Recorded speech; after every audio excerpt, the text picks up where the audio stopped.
আপনাদের জেলা কত বড় ভাগ্যবান, আপনাদের জেলার একজন কৃতি সন্তান বাংলাদেশ জাতীয়তাবাদী দলের একজন মহাসচিব ছিলেন।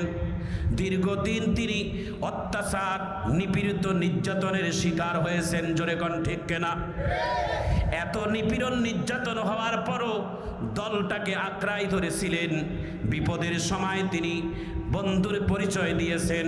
তারেক রহমান তখন বাংলার জমিনে ছিল না, তিনি লন্ডনের মাটিতে অবস্থানে ছিল। দলটাকে নিজের সন্তানের মতো বুকে আগলাই রেখেছেন। নির্যাতনের শিকার হয়েছেন, হাজার সময় জেল কেটেছেন। জোরে বলুন ঠিক কিনা? আজকে সেই আপনাদের ঠাকুরগাঁও জেলার কৃতি সন্তান নির্বাচন হলো, ভোট দিয়েছেন সংসদ সদস্যরা। 255 ভোটে তিনি নির্বাচিত হয়ে বাংলাদেশের রাষ্ট্রপতি হিসাবে তিনি শপথ গ্রহণ করেছেন। একটু চিৎকার দিয়ে সিরাত মাহফিল থেকে একটু মারহাবা কন, অন্তর থেকে মারহাবা কন, আরো জোরে কন। নির্বাচিত হয়েছেন। অপরদিকে কর্নেল অলি আহমেদও নির্বাচন করেছেন, তিনি 88 ভোট পেয়েছেন। 88 না 88 ভোটটি পেয়েছেন, মারহাবা কর। কিন্তু সেখানে আশ্চর্য একটা ঘটনা ঘটে গেল। শোনার পরে মারহাবা বলেন। বাংলাদেশের সংসদটা এখন এমন সুন্দর, আল্লাহ তাআলা দেখার তৌফিক দিয়েছে। সংসদে যখন বিএনপির মহাসচিব ফখরুল আলমগীর নির্বাচিত হলেন, অপরদিকে বিরোধী দল জামাতের সকল এমপিরা, বিরোধী দলের নেতারা সবাই তারা স্বাগতম জানাইলেন। ইভেন যখন ঘোষণা হয়েছেন ফখরুল আলমগীরের নাম, সঙ্গে চেয়ার থেকে উঠে প্রধানমন্ত্রীর সাথে কুশল বিনিময় করার সঙ্গে সঙ্গে বিরোধী দলের প্রধান, সংসদের যিনি মুরব্বী ডক্টর শফিকুর রহমানের সাথে বুক মিলাইয়া দীর্ঘ সময় কি যেন ফুসফুস করে দুইজন গল্প করলেন। এই গল্প শুনে গোটা সংসদের মধ্যে হাসাহাসি হচ্ছে যে বিরোধী দলের প্রধান আর রাষ্ট্রপতি মিলে কি যেন গল্প করতেছে। একটু চিৎকার দিয়ে জোরে বলা যায় না আল্লাহু আকবার? আরো জোরে বলেন আল্লাহু আকবার। এ ভাইজান আমার, বন্ধুগণ আমার, দল যেই যাই করেন না কেন, দলের জায়গায় দলের কথা হবে। কথা কোন ঠিক কেন? কিন্তু আপনার আমার সামাজিক কার্যকলাপে, মসজিদ মাদ্রাসায়, এলাকায় বসবাস করতে গেলে দলাদলি আনবেন না, এখানে কোনো দলমত এখানে আনবেন না। এই জায়গাগুলোতে আপনারা স্বজনপ্রীতি না করে আপনাদের সম্পর্কটা বজায় রাখবেন। এতে করে মুসলমানের আরো মহব্বত পয়দা হবে, ভালোবাসা অটুট হবে, হিংসে বিদ্বেষ কমে যাবে, সমাজের উন্নয়ন হবে, দেশের উন্নয়ন হবে, মসজিদ মাদ্রাসার উন্নয়ন হবে, আপনার আমার উন্নয়ন হবে। একটু চিৎকার দিয়ে জোরে বলুন ঠিক কিনা? আওয়ামী লীগ দেশ শাসন করেছে, তাদের সময় রাস্তা বানিয়েছে। রাস্তাগুলো যদি এখন বলেন যে তাদের সময় যা রাস্তাগুলো এগুলো ভেঙে দেয়, এটা কি আওয়ামী লীগের ক্ষতি হবে না রাষ্ট্রের ক্ষতি হবে? একটু জোরে বলেন। বিএনপির সময় যতগুলো উন্নয়ন হবে, এটা যদি অন্য দল আসার পর এগুলো ভেঙে দেয়, ওই দলের ক্ষতি হবে না রাষ্ট্রের ক্ষতি হবে? জোরে বলে। তাহলে দল যেই জায়গায় থাকুক না কেন, রাষ্ট্র আমাদের সবার। একটু জোরে বলুন ঠিক কেন? দল যার যার, রাষ্ট্র আমাদের সবার। আমি স্লোগান দেব, আপনারা বলবেন দল যার যার। আরো জোরে বলেন দল যার যার। রাষ্ট্রটা আমার, রাষ্ট্রটা আপনার, রাষ্ট্রটা তোমার। রাষ্ট্রটাকে আপনাকে আমাকে পাহারাদার হতে হবে, দেশের জন্য দোয়া করতে হবে, দেশের কল্যাণের জন্য দোয়া করতে হবে। একটু হাত তুলে আল্লাহু আকবার বলেন। বেজার হচ্ছেন? 1 মিনিট জিকির করেন লা ইলাহা ইল্লাল্লাহ। ধাক্কাটা জোরে দেন লা ইলাহা লা ইলাহা লা ইলাহা হাসবি রাব্বি জাল্লাল্লাহ মা ফি কলবি গায়রুল্লাহ। হাসবি রাব্বি মা ফি কলবি গায়রুল্লাহ আনতা মাওজুদ ইল্লাল্লাহ লা ইলাহা জোরে লা ইলাহা লা ইলাহা ইল্লাল্লাহু মুহাম্মাদুর রাসূলুল্লাহ সাল্লাল্লাহু আলাইহি ওয়াসাল্লাম।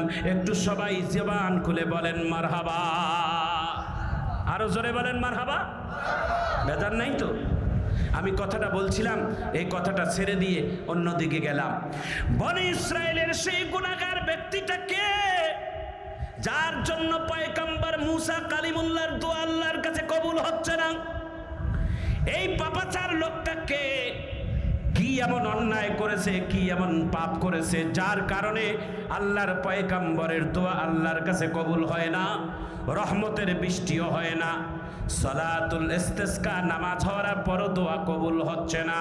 আল্লাহর পয়গম্বর ডাক দিয়া বলেন, ওগো আল্লাহ, একটু বলে দাও লোকটাকে। আল্লাহ বলেন, লোকটা দেখার দরকার নাই, তুমি শুধু ঘোষণা দাও, যার পাপ করেছে সে বুঝতে পারবে, অটোমেটিক এই মজলিস থেকে পালাবে। আল্লাহর পয়গম্বর যখন ঘোষণা দিলেন যে কে এমন পাপাচার লোক আছো যার কারণে আল্লাহ তাআলা এই মজলিসের দোয়া কবুল করে না, এই ঘোষণা দেওয়ার সঙ্গে সঙ্গে মজলিস থেকে তুমি দূর হয়ে যাইও। যদি না যাও, পরবর্তীতে আমি আল্লাহর কাছে একেবারে ডাইরেক্টলি তোমাকে চিহ্নিত করে ফেলবো আল্লাহর মাধ্যমে। তাহলে তুমি এক্ষণে পালিয়ে যাও। কিন্তু মজলিস থেকে একটা লোক পালাইল না, মজলিস থেকে কোনো লোক নড়ল না। মজলিস থেকে না নড়ার সঙ্গে সঙ্গে অটোমেটিক দোয়া করার আগেই আকাশের মেঘ জমে গেল। আকাশের মেঘ জমার সঙ্গে সঙ্গে রহমতের বৃষ্টি বর্ষণ শুরু হইতে শুরু করলো। পয়গম্বর মুসা কালিমুল্লাহ অবাক হয়ে গেল। পয়গম্বর মুসা কালিমুল্লাহ আবার সিজদাতে যাইয়া আল্লাহকে বলে, আল্লাহ, তুমি আমাকে কেন জাতির কাছে মিথ্যুক বানাইলা? কয় কেন? বলে, একটু আগে বললা ওই পাপাচার লোকটা না যাওয়া পর্যন্ত নাকি বৃষ্টি হবে না। আজকে আমি ঘোষণা দেওয়ার সঙ্গে সঙ্গে বৃষ্টি শুরু হয়ে গেল। তাহলে তুমি কেন করলা আমাকেই বললা? আল্লাহ ডাক দিয়া বলে, এ মুসা,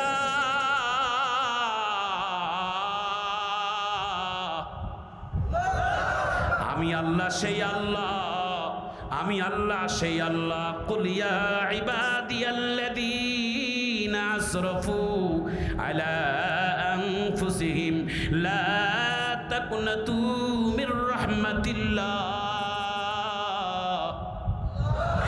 ইন্নাল্লাহা ইয়াগফিরুয যুনুবা জামিআ ইন্নাহু হুয়াল গফুরুর রহিম।